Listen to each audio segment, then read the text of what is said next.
Good evening, and welcome to A Walk with Tilly. It's another lovely evening, warm and very pleasant, very still as well, barely a breath of air. I don't know how long this is going to remain like this, but at the moment it's absolutely lovely. There's young Tilly. Good girl. So, well, today, the news today. We have a new Prime Minister as of tomorrow. And Liz Truss is her name. As we have discussed, it was a very likely outcome. So, essentially, the country has traded one liar for another. She's also a proven liar on numerous occasions, it would appear now. The Conservative Party's gone through some changes. So I was only made aware today that she had an affair with another MP, which in days gone by would have ruled you out of being a leader of the Conservative Party. But it seems now that that's okay. That was okay with me anyway. That's the least of her crimes as far as I'm concerned. But she certainly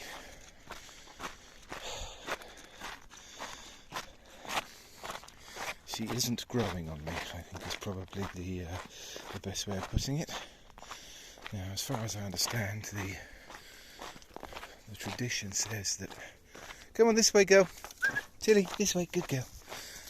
That she heads off to see the Queen, which might be a slightly uncomfortable meeting, as there is video footage of her when she was a Republican, basically implying that the royal family, per se, the monarchy, should probably not exist. Personally, I think he's right, but that's a different story. A very different discussion, should I say. I think there's an awful lot else that I can find common ground with. She is an advocate, it would seem, of economic policies that have been proven to fail on numerous occasions. But, that's a choice. My concerns are deeper than that. My concerns are how happy she is to be untruthful. My concerns are that there's two things she said that cause the most alarm to me. They are, firstly, that she intends to overrule any membership of the European Court of Human Rights, which is just, frankly, it's appalling. That's literally without merit. There is no upside to that. Something that was implemented by Winston Churchill to stop fascism from gaining a foothold in Europe again. And the only countries that have got rid of it are Russia and a junta or military takeover in Greece, which then rejoined after there was a democratic election. Russia has obviously remained outside of it, so the people have no recourse. This is bad under any circumstances.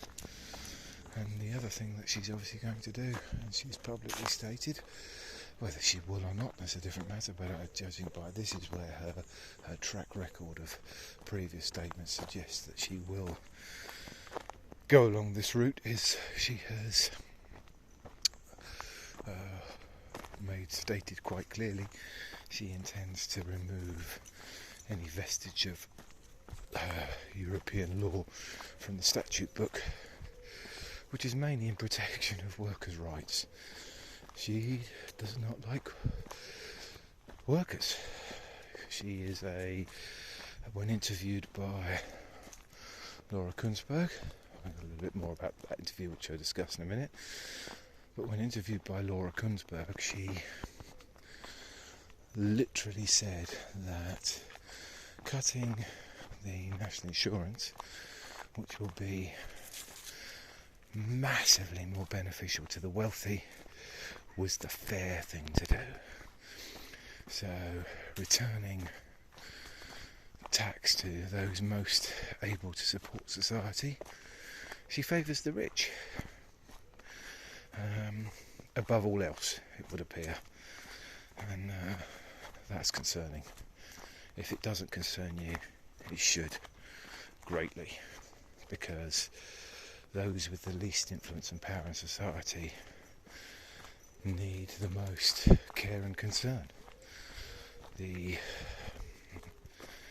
removal in stages of the welfare state and our access to the services to which we as a nation have both become accustomed and rely on to live in a decent society, if removed, will make that society different to an extent which I don't even want to think about. It's a reversion to pre the last century conditions. The not a nice place to live. Certainly not necessarily a meritocracy, although a meritocracy alone would be horrendous as a society to live in, but a situation where, unless you are in a position where you have access to wealth, then you are going to, at best, have a incredibly difficult life. Totally unnecessarily. The economics of it make no sense. Nothing about it makes any sense. If there's data available that shows the countries that have the highest taxation rates are by far the best places to live. The places that have low taxation rates, if it worked to make economies boom, then the economies that would be booming would be places like Africa, sections of the Far East. The only exceptions to the utter failure of low taxation societies as a reasonable place to live, bar for the very few wealthy, and even then, when it really comes down to it, they're not a great society to live because they don't have the infrastructure that you require. Even the wealthy. You can avoid a lot of infrastructure, but you need the basics. You need that to live a comfortable life. The only countries that possibly are different to that would be the Gulf states, the oil states, where the income from oil is just ludicrous. So they can put together an infrastructure regardless of requiring taxation because of their incredible wealth relative to their population. Anyway, it pretty much doesn't matter what any of us think now for the next 2 years, because she's there. Now she's either going to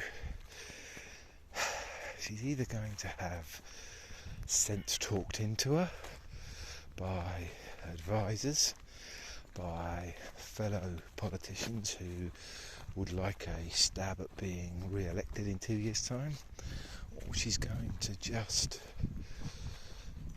stick with her dogmatic view of economic policy, which is low taxation society, low public services, cut everything to the bone, and the cards fall how they may. If you're too poor to look after yourself, heat your home, or provide yourself with food, it's your hard luck.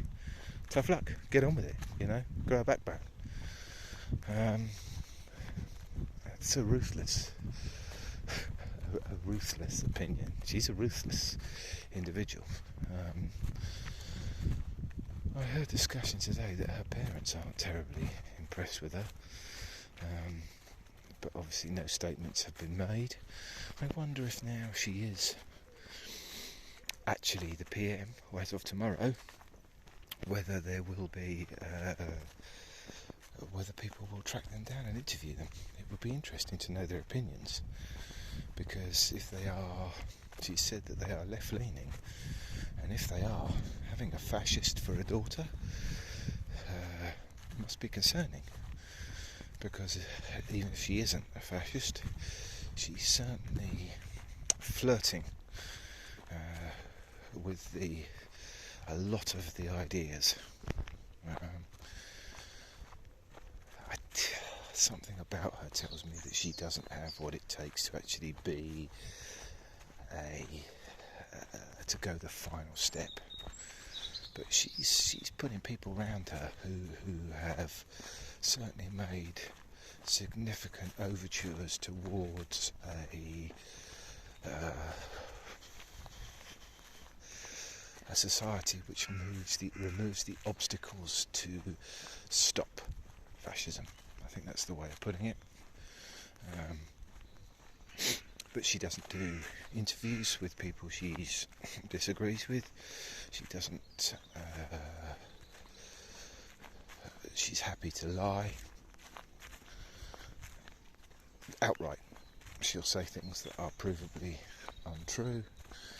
And she's happy to pander to those who, I guess, hold the purse strings. There's nothing about her. There's no saving grace. She's put around her if the Sunday Times is to be believed, a cabinet that, although diverse in ethnicity and gender, is of a singular mind with regard to their political view, which is ruthless to the extreme. Don't believe in a welfare state, pretty much, which is, I don't really...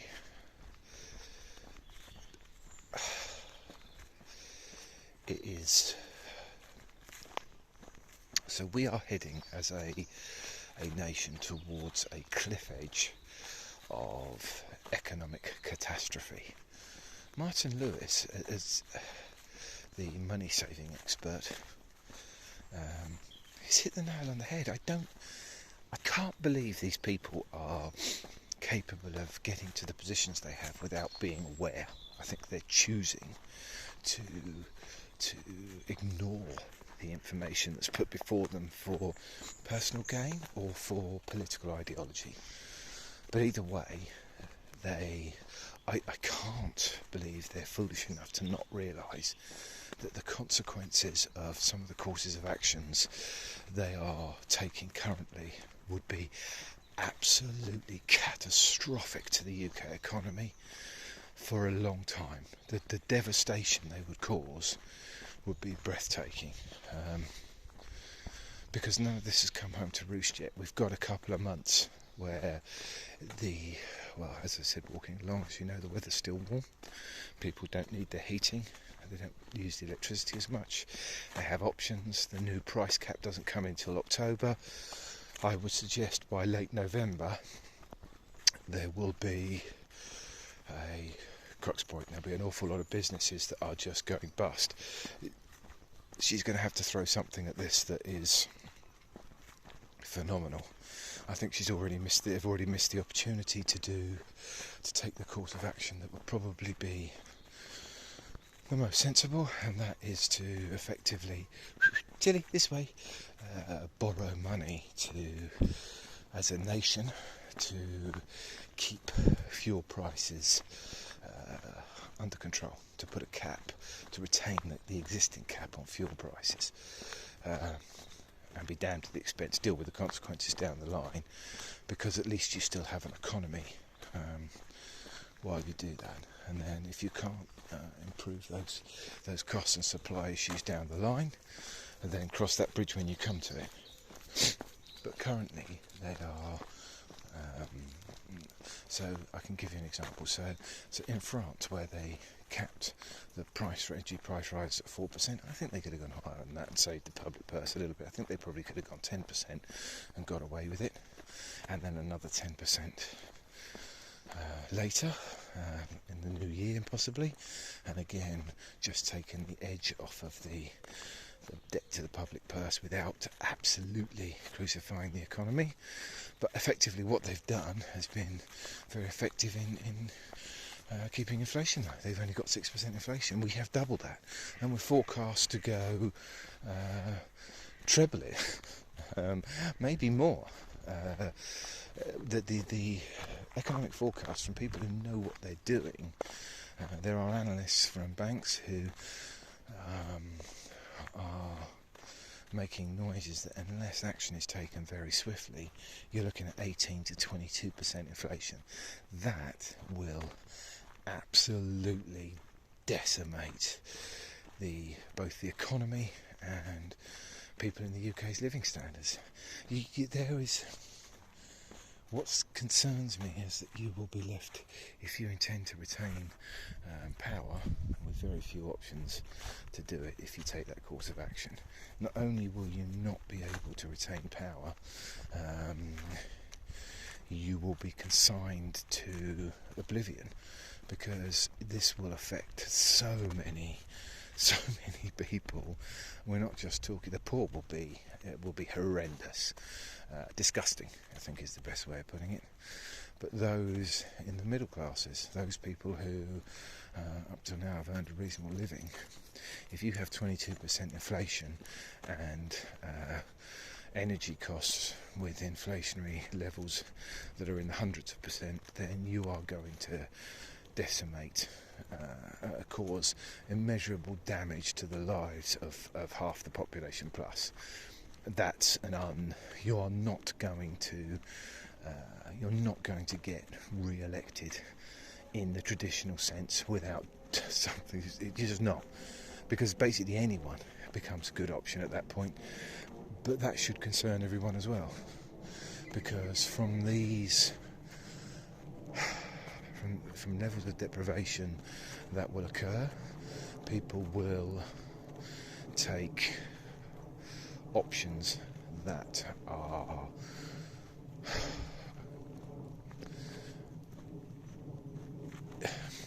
this is when people do the oddest things. The electorate look to I believe there was a survey done that suggested amongst young people 61% favoured a strong man leader. This is when authoritarian figureheads can rise to power, because the status quo is so appalling, and that has an awful lot of consequences alongside it. She will need to unveil within the next, what are we? So we're September the 5th. So the price cap comes in October. I can't remember if it's the beginning or the end of October, but she needs to be in front of that, because the consequences will already have bitten with regard to small businesses. She's got 10 days. I would suggest if she doesn't unveil in the next 10 days a series of an economic package of assistance that is absolutely unprecedented to support the economy, we are going to, as the UK is going to hit a recession that will take people's breath away in its severity and depth. Because I don't understand how people will not be able to. People operate on fairly slim margins. You can't operate a small business. So bigger businesses will have options, but smaller businesses won't. And the UK, the vast majority of people are employed by small businesses. People will have very little discretionary spending left. A vast number of people. I would, again, I'm sure there are economic studies available, but I'd hazard a guess that the majority of individuals within the UK have discretionary spending of less than £500 a month. And that's the majority, the vast majority. I would think 60 or 70%. probably only, if you just come down to purely discretionary spending, so once you've taken all the bills out, you've covered all your basics, you've put your clothes, your food, your mortgage, your bills, your car payments to one side, I would think the vast majority of people don't have much more than 100 quid a week, somewhere between 100 and 200 quid a week. Now, if you put up their energy bills by 100 quid a week, that means even those who can afford it, a large number of those who can afford it, will have no money left to spend in the economy. And we live in our society works... Tilly! Our society works very much as a service economy. We need that. Oh, good girl, wait. We need that that discretionary spending to keep the wheels turning. The wheels will fall off. So,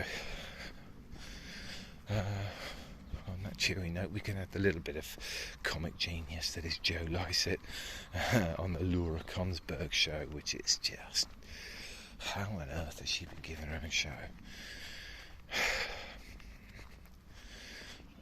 Now, I know she says they say they're impartial, she has no right or left leaning, but come on.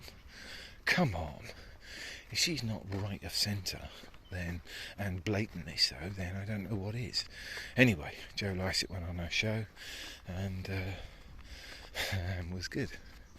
He was funny. He said I'm right leaning and agreed with all the policies or the non-policies, the nothing that she said. And it's ridiculous when it's spelled out like that. What people are saying is just ludicrous. These people are ludicrous.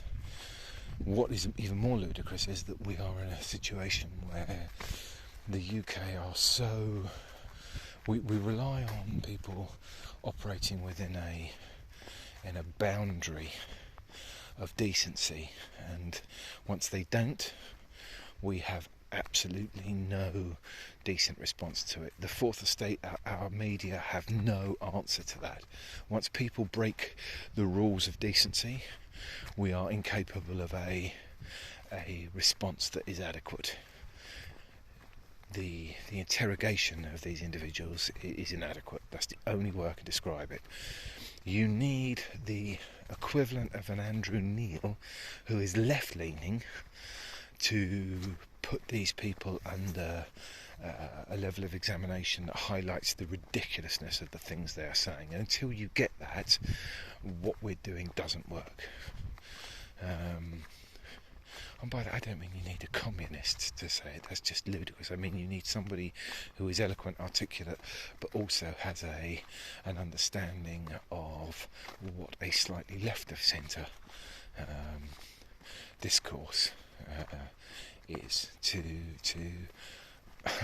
examine the things they are saying, who is aware enough of the economic data to be able to rebut their preposterous proposals.